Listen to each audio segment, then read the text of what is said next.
ayaw nila maggamit ng transformation procedure. Wala tayong magawa dyan kasi that is their yun yung gusto nila. So, it will remain not normally distributed. Sir, kapag hayaan nila na hindi na not normally distributed, so anong gagawin nila? Not normal, tatanggapin na lang nila na hindi na talaga normal yung data nila. Otherwise, if they will do data transformation para maging normal, that is okay. Pero take note din hindi sa lahat na pagkakataon, gumamit ako ng mga log10, mga data transformation technique or procedure, automatic maging normal. Okay, depende yan. No? Akiniga, hindi sa lahat ng pagkakataon, once you have used data transformation technique, then the variable will become normal. May mga pagkakataon na hindi pa rin siya normal. Sir, ginawa ko na lahat, nag-data transformation procedure na ako.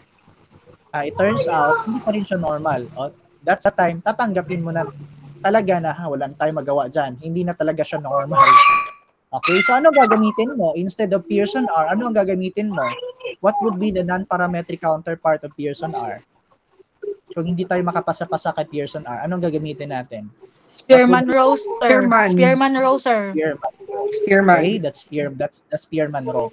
Kasi si Spearman-Rose, wala siya pakialam kay normality test. Wala siya pakialam doon sa requirement ni parametric. Kaya nga, ginawa siya as a non-parametric alternative for what? For Pearson R. Okay? So, we need also to respect your satisfaction of choice if ayaw niyang magandang data transformation technique. Oo, magpantay mo sa na normal yung data. Ganun lang yun. So, you want to use parametric test, no? Since we want to use parametric test, no? For me kasi, if your intention is to use a parametric test, no, that is better than non-parametric test. By studies, by literature, it says there, no, that mas mataas talaga yung inferential power ng mga parametric test compared to non-para. Okay? Kasi sa non-para, may mga outliers. So kung may hinayaan lang siya magkaroon ng outlier, doon na-adjust niya.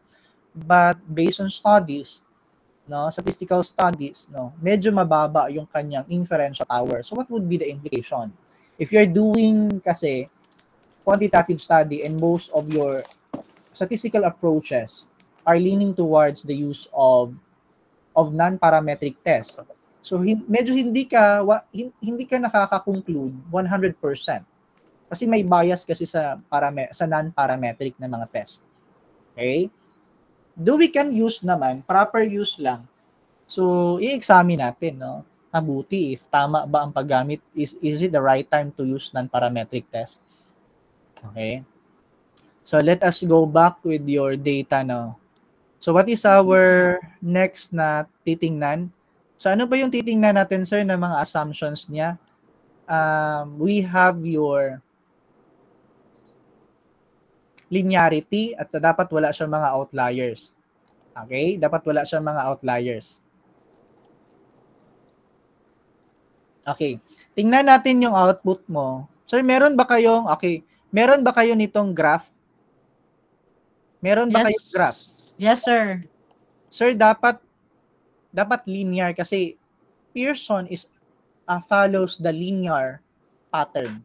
Okay, dapat yung mga dots dyan sa scatter plot, dapat malapit siya sa line.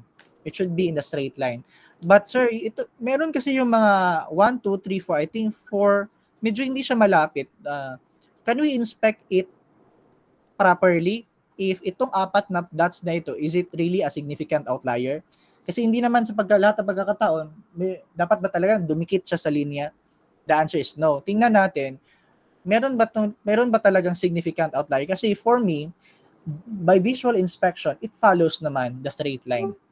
Kasi kapag nag-curve yan, no, it really deviates the non-normality na pattern, non-linearity na pattern. Tingnan natin kung may significant outlier ba siya. So we can do that by doing a Mahalanobis na function. So to do that, tingnan natin kung meron ba talagang significant outlier ba ito o wala. Tingnan natin. Click analyze, click regression. Can you follow? Click Yes, analyze. sir. Yes, sir. Click mo itong linear. Okay, ilagay natin dito sa dependent. Ano yung dependent variable natin? It's your it's your WR. WRF. WRF. Then your independent should be the EF log 10, yung panibago natin na variable. Mamaya, kasi I will reserve this for regression sana. So, titingnan lang natin no, may outlier dito sa, I think dito sa save. Save. Can you see that save? Yes, sir.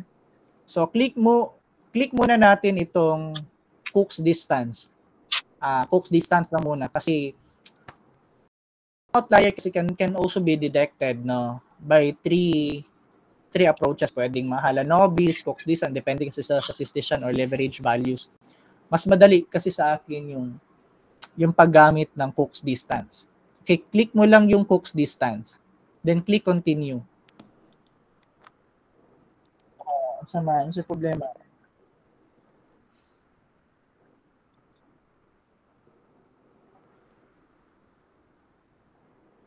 Asa man to?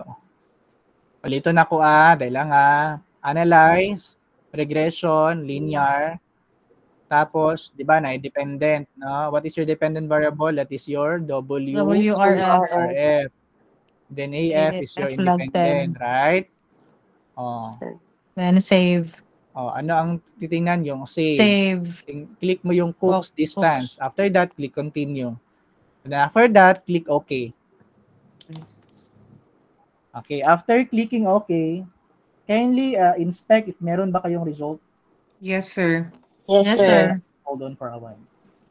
No.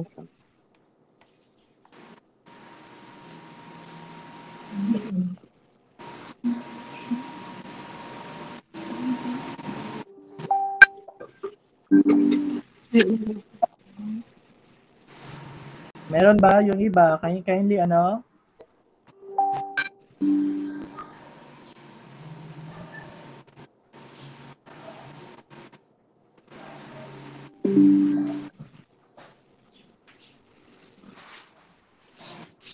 Okay, sana tayo. Tingnan mo yung Cook's distance. Okay, can you follow? Doon sa maximum na Cook's distance. The answer is 0.378, right?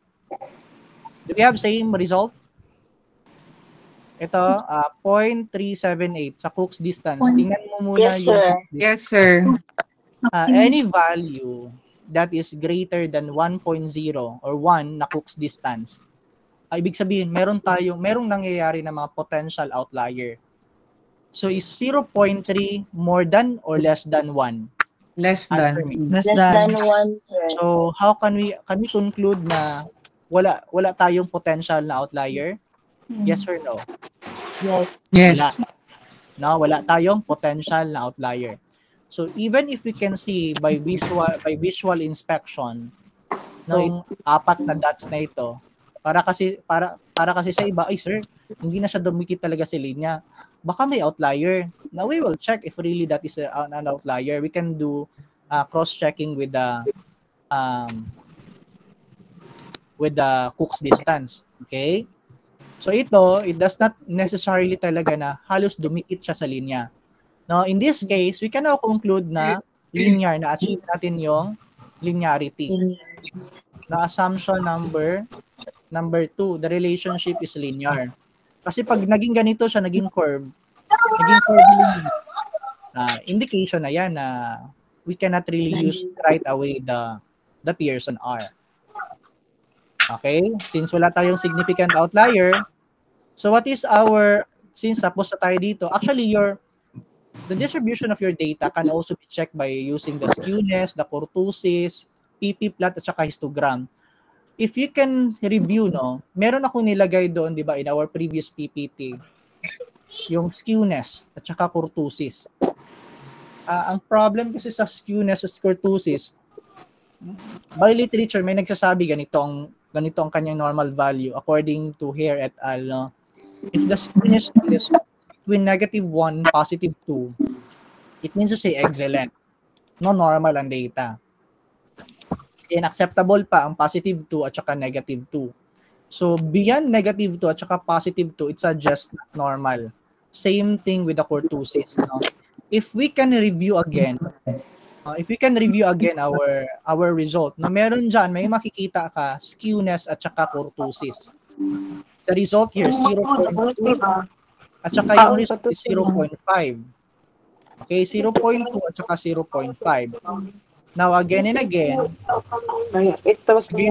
paminaw ha, again and again, inalag 10, no? Inalag 10 kasi na-transform natin.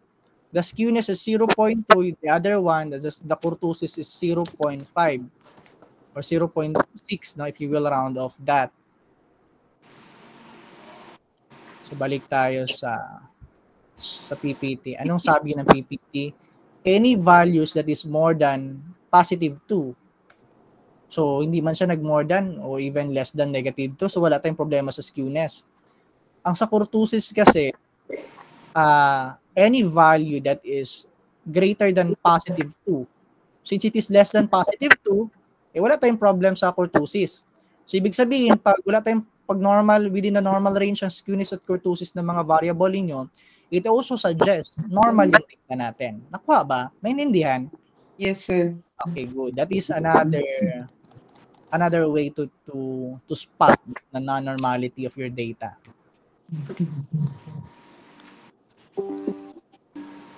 Okay, the PP plot or quantile plot, no? The PP plot is your box plot. Ito yung tinitingnan natin, no, sa plotting natin. So, merong lumagpas na isa, but the answer is it a significant outlier? The answer is no. If we will cross-check or corroborate with other tests na like your Mahalanobis, your Cook's distance. So now, are you ready to run Pearson R? Ready Sir, na question, sir. Sino Sa- yun? Alpanta, sir. Sir, sa kuha man good sa Cook's distance, di ba inyo kay 0.378? Dili sa kuha, sir, kay 0.371 lagi. For the rest is pareha. 0.371. Yes, sir. Kindly, I will stop sharing. I will double check your output. Sige, share ka na mo. Ay, sa Screen mo yan. laptop yan ni sir. Ano lang ako, sir, ha? Pwede ma-screen para ma-klaro na. Ma-share screen. Sige, share screen ka. Ay, mabalik na lang ako sa laptop, sir, ha? Kaya nasa tablet, nang good ko nag-ano. Mag-join kag balik, sir. Sige. How about the others? Do you have any problem? None so far. Excuse me, sir. Yes. Kani pa na ko, sir. Ingani siya mo gawas. Dela, isa-isa lang. Di na ko maklaro, manggod ba? Ano sa'yo gawas? There are no valid modals. Sige, isa-isa na nato. Unahon sa nato kasi ito ganina, si Alpanta, no? Miss Alpanta.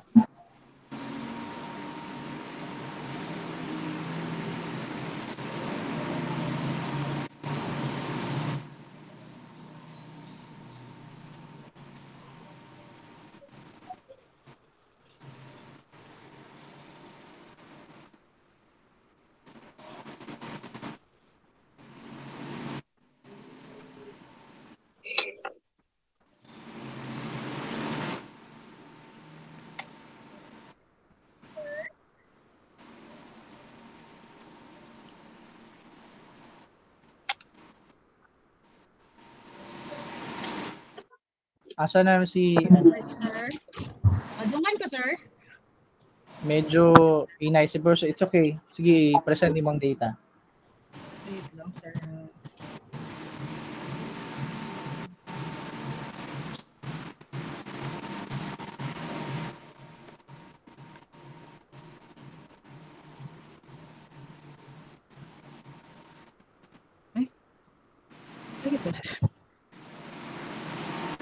Asa na to siya? Sige, Wait lang, present sir. mo share ano na lang kana bila i-share mo ang screen. Wait sa sir. Entire screen na lang siguro. Even your window. Share screen. Adto kasi mong SPSS. Dara, sir. Adto kasi SPSS. So, yeah. Check ka na, sir? Oh. Kani, sir ba, ang kanya ko 0.371, ang nakita mo na ko sa inyo is 0.378. Dali lang dali lang. 0.378. Run ka ulit, ma'am. Run ka ulit. Sa analyze ka, sir? Analyze. Analyze, sa ito? Descriptive, statistics. Ay, no. Reports. Sa linear regression ba yon? Regressions. Yung regression. Regression. Linear. Tapos, yung AF, no, tama, no? That is your... Ako ang independent, ang AF, sir. Dependent na ako. Wait. Ibalik mo yung AF muna sa kabilang box muna. Tingnan ko lang the other one is yung dependent. Ibalik mo muna. Tingnan ko lang Wag mo siyang galawin muna. Double check Okay, lang.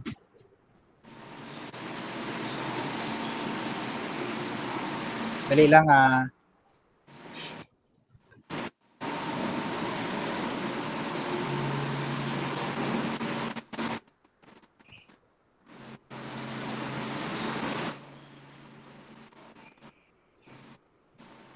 Okay, sige.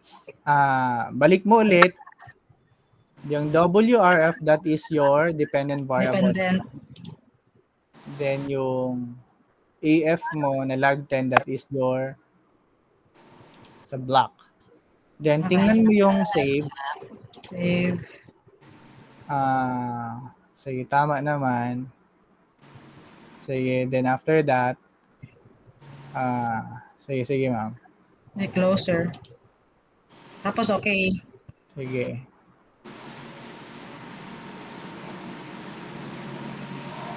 Walang gapon, sir. 278 less than 0.003.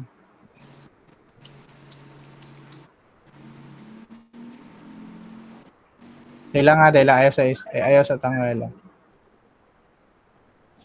985.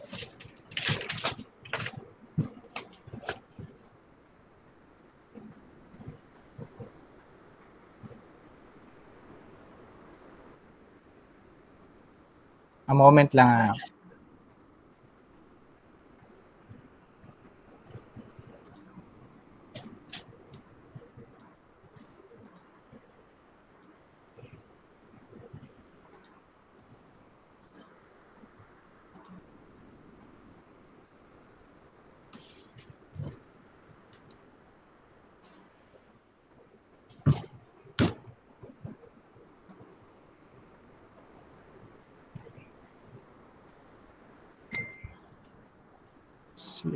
0.003.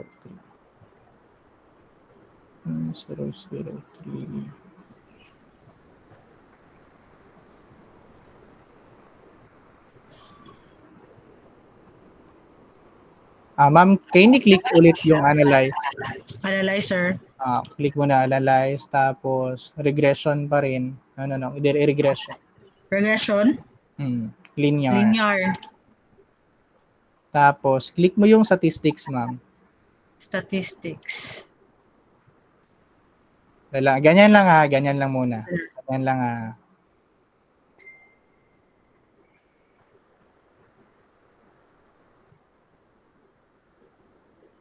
Anong version niya yan sa'yo? 31, sir. 31. How about the others? Do we have same answer? 3 points? Yes, sir. We have the same, sir. 0.378. What is your version? Not 31. version 31.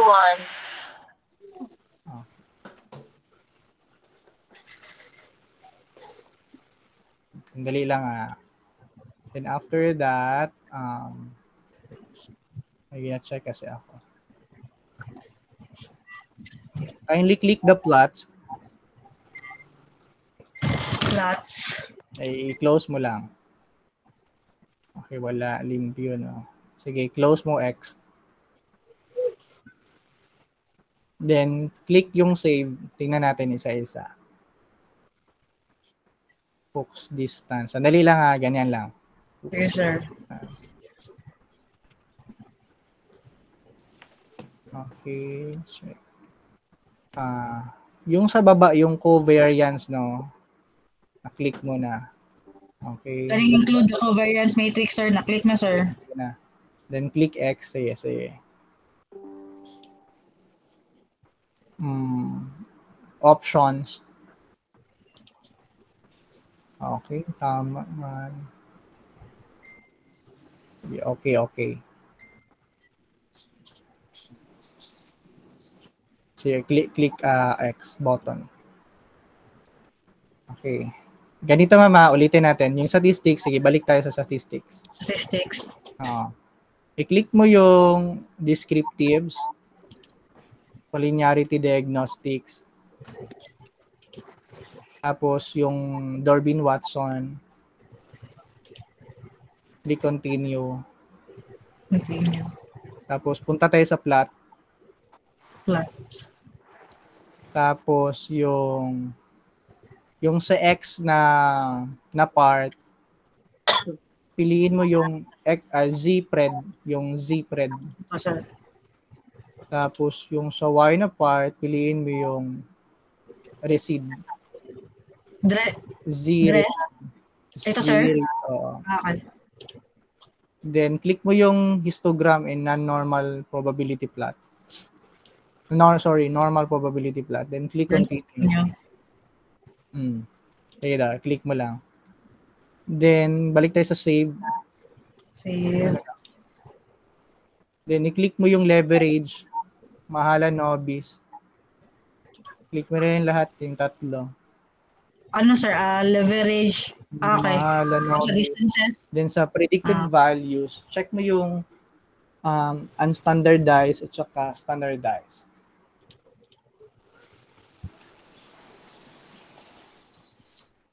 Tapos sa residual, check mo yung standardized. Tapos standardized sa influence statistics. Okay, after that, sa baba, tanggalin mo yung okay na. Okay. Di ba sa baba? No, wag mo munang i-X. Sa baba, meron dyan, sa pinakababa. No. Tanggalin mo itong stop sharing, paki-move good. Okay. Paki-move ba? Paki-move na siya. Okay, sir. Okay, di na ako maklaro. Ayan, Continue, sir. Sige, good. Option.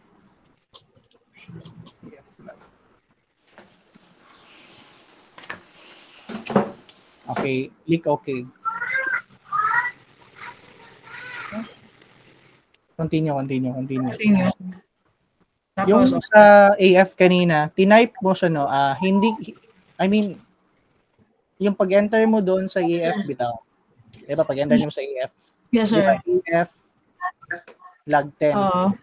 Katong nag-compute sa compute variable, kana nakaproduce ka na, imo siyang gi-type or Gano na ko, sir. Kanang gi-click na ko, dyan sa arrow. Gimove ni mong AF. Yes, Ni mong sir. AF, no? So, yeah. Sige, click OK. Click daw OK. Right, sir. Dali lang. Same. Same lang gyapon. Same lang gyapon, sir. 3.71. Pag itaas daw ulit, CF. That's AF daw. AF lang, May problem sa yung AF. Double check ko sa akin. Kasi we have same halos lahat ng result. Baka may napindot ka. Sandali lang. Kaya lang ano din, sir, lahi. Baka may napindot ka. Sandali lang. Tama naman lahat.